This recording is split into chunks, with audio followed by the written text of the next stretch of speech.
Bon, ma pièce est terminée, mais je viens de m'apercevoir qu'il y a quelque chose qui cloche. On voit que cette forme-là, les trous, ils ont l'air pas bien placés. Alors lorsque je regarde mon dessin, là je suis bon. Alors à mon avis, j'ai fait une erreur par rapport à mon rayon de 12. Je vois que mon rayon de 12, il est aligné avec cette ligne et non pas avec ce point-là. Alors nous allons corriger tout simplement, mais où ça va se compliquer un peu, c'est que tout à l'heure dans mon esquisse, tout n'était pas contraint. Ce qui veut dire que ça va évidemment nous apporter des problèmes. Dont aussi tout ce qui est en relation directement avec, je pense que je risque d'avoir des soucis. Donc je reviens au niveau de mon arborescence, je viens sur mon sketch, et là-dessus, je vais faire modifier esquisse. Nous voilà. Je passe sur filaire. J'aurais pu bien dire j'ai fait exprès pour l'exercice. Non, ce n'est pas le cas. Alors, tout à l'heure, donc on a nos 18 degrés de liberté. Ce qui veut dire que si je suis amené à toucher ma phase de construction, comme tout le reste n'est pas contraint, il va y avoir un gros problème. Donc clairement, ce que je fais directement, je peux resupprimer ces parties qui vont vite être construites derrière. Donc je sélectionne le maximum et je conserve uniquement cette partie-là. Alors mon problème, il est où?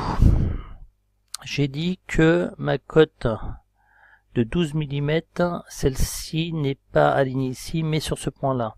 Pourtant, j'ai mis une contrainte ici, la petite contrainte, donc je la supprime. Et maintenant, je peux bouger comme ça. Alors, je vais dire que je veux que ce point-là et celui-ci soient... Non, c'est pas ça. Donc je reviens en arrière, c'est pas ça que je voulais dire. Alors là, je suis 12 mm. Je réfléchis un tout petit peu. D'accord, ma cote de 12 mm, elle part bien de là à là. Si je fais ça, comme ça je suis bon. Je conserve donc mon 6 mm, je conserve mon 12 et je suis aligné. Ok, c'est bien ça. Donc je resélectionne, je sélectionne ma ligne, je fais une symétrie, je resélectionne l'ensemble et je refais une symétrie. Je fais fermer.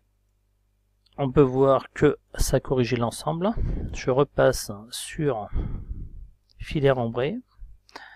Néanmoins, je vois que mes trous ne sont plus visibles. Et évidemment, je suppose où est-ce qu'ils sont. Voilà, il s'est passé un truc. Ils ont changé de place. C'est un peu normal vu que j'étais pas attaché. Donc, je supprime. Et je recommence. Je supprime aussi celui-ci. Donc la prochaine fois, je vous conseille tout de même de contraindre tout votre objet pour éviter ce type de mésaventure. Pourtant j'étais à peu près sûr de moi, mais ça ne fonctionne pas. Je recommence, on part sur filaire. Alors, c'était quoi déjà? Donc, c'est du M10, profondeur 20 en taraudé, donc on l'endote même à 25 et à 60 d'anthrax. Je fais comme tout à l'heure, hop, 1, 2, comme tout à l'heure sur la ligne. Alors, sur la ligne, celui-ci et celui-ci est égal. J'ai dit qu'ils sont symétriques et que notre cote de là à là est de par rapport à notre point est de 60 mm. J'ai dit symétrique, ok, je recommence. Notre cote de là à là est de 60 mm. Comme tout à l'heure, je vous dis que c'est pas important le diamètre parce que je vais faire un perçage taraudé. Donc je clique sur mon sketch, je sélectionne perçage, filet ISO, fileté, pas, c'est du M10. Donc là par rapport à tout à l'heure, la cote 25, je suis bon, je fais OK. Je repars sur du filet ombré et voilà, c'est déjà un peu mieux que tout à l'heure. J'aurais pu tout effacer, reprendre la vidéo, mais j'ai préféré vraiment reprendre l'exercice pour vous montrer que, bien entendu, il vaut mieux que lorsqu'on fait une esquisse qu'elle soit entièrement contrainte. Là, c'était vraiment pour aller plus vite par rapport au temps évidemment de la vidéo, tout simplement.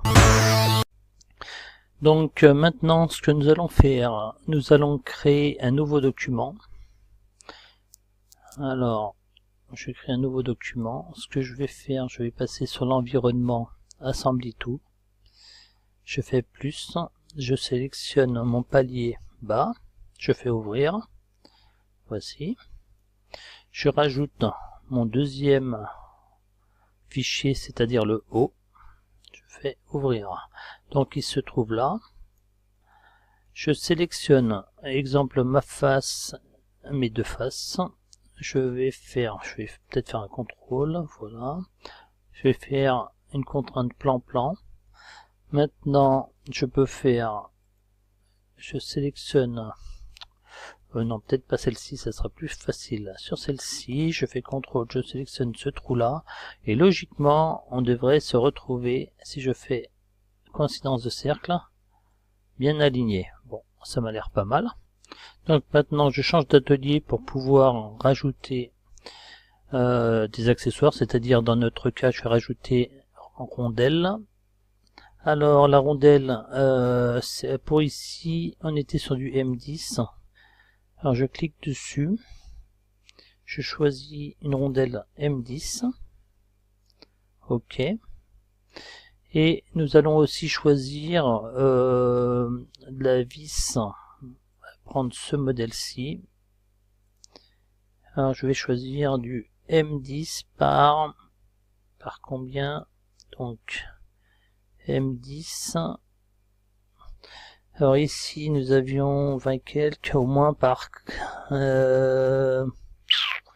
allez, grosso modo on va dire longueur 60. 60 c'est peut-être un peu grand, elle est là mais c'est pas grave. On va choisir par 40. OK. Alors, on commence par la rondelle. La rondelle, je la veux. Je vais choisir le plan de la rondelle.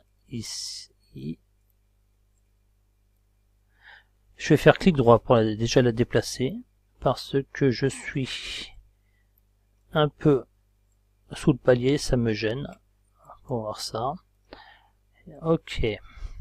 Je vais faire pareil pour la vis. La vis, on va la déplacer. Clic droit, transformer. On se sert des flèches par rapport à l'axe. Voilà, c'est plus clair. Maintenant, je vais choisir ce cercle-là et celui-ci.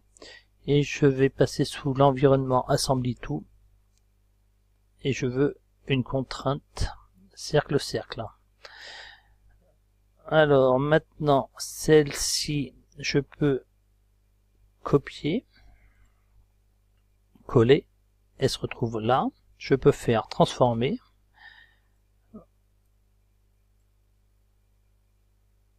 Non, qu'est-ce que j'ai copié moi?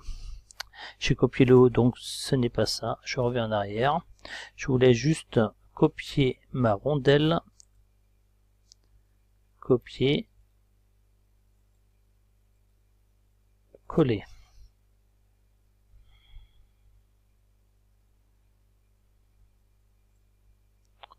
Alors, qu'est-ce que j'ai fait? Elle est partie où? Si je fais coller M10, ouais, donc c'était celle-ci. Donc je supprime, j'en ai une de trop. Je vais transformer. Je peux la glisser comme ça. Alors, quand on glisse comme ça, je fais OK, je reviens en arrière. Donc je me retrouve toujours là. Quand on fait transformer, on peut directement ici lui indiquer la valeur où on veut l'incrément en millimètres. Donc je sais que je suis placé à 60 mm, comme ça j'ai juste à faire un incrément, je sais que je suis bien placé, je fais OK. Néanmoins, au niveau de l'assemblage, on peut avoir des surprises que la rondelle elle bouge parce qu'elle n'est pas bien attachée. Alors, je reclique dessus, je fais transformer. Je vais prendre l'axe vertical et directement, je vais faire comme tout à l'heure, je sélectionne le cercle, celui-ci qui est sur la face et celui-ci. Ne pas oublier le contrôle. Et coïncidence, et là je suis sûr que c'est fixé. Je fais pareil pour ça, je vais sélectionner ce cercle-ci sur le plan, et maintenant celui, je recommence parce que j'en avais déjà un qui était sélectionné, je vais prendre celui-ci, et celui-ci, et je fais plan-plan. On peut voir que je suis bien placé. Je vais passer en filaire juste pour voir ma vis où elle en est au niveau de la profondeur. Ouais, je suis pas mal, je suis ici. Donc au niveau de ma cote, ça correspond. Filaire ombré. Alors maintenant, je reprends ma vis et je fais copier. Je repasse dessus, coller. Elle se retrouve là. Je fais transformer. Je me décale ici par exemple. Je fais OK. Même topo. Je sélectionne, regardez bien, je sélectionne bien où il y a ma face, je sélectionne pas là, sinon je vais avoir ce petit décalage par rapport à ma surface. Je sélectionne ou celui-ci, c'est pareil, on va prendre celui-ci, et c'est comme si je dis que je sélectionne ou ça, hein. C'est juste une coïncidence. Très bien, voilà. Bon, notre palier, il est prêt à être monté, hein. Ça n'a l'air pas mal du tout. Maintenant, qu'est-ce que je vais faire? Je vais donner un petit peu de couleur. Concernant la couleur, j'ai juste à faire affichage, apparence. On choisit, je vais faire or par exemple pour la partie basse. OK. Je fais fermer. Pour la partie haute, on va choisir autre chose. Au niveau de l'affichage, apparence, je vais choisir je sais pas moi, rubis, ça sera rouge. Je vais prendre maintenant les rondelles, ou je sélectionne là ou directement là-bas, clic clic, affichage, apparence, couleur, on va faire cuivre. Bon, comme le cuivre c'est un petit peu comme celle du dessous, on va changer la couleur, on va prendre une autre couleur, on va faire tac. Je vais prendre, allez, jade. Voilà. Et maintenant pour mes vis, clic sur les deux faces, je vais faire métalliser.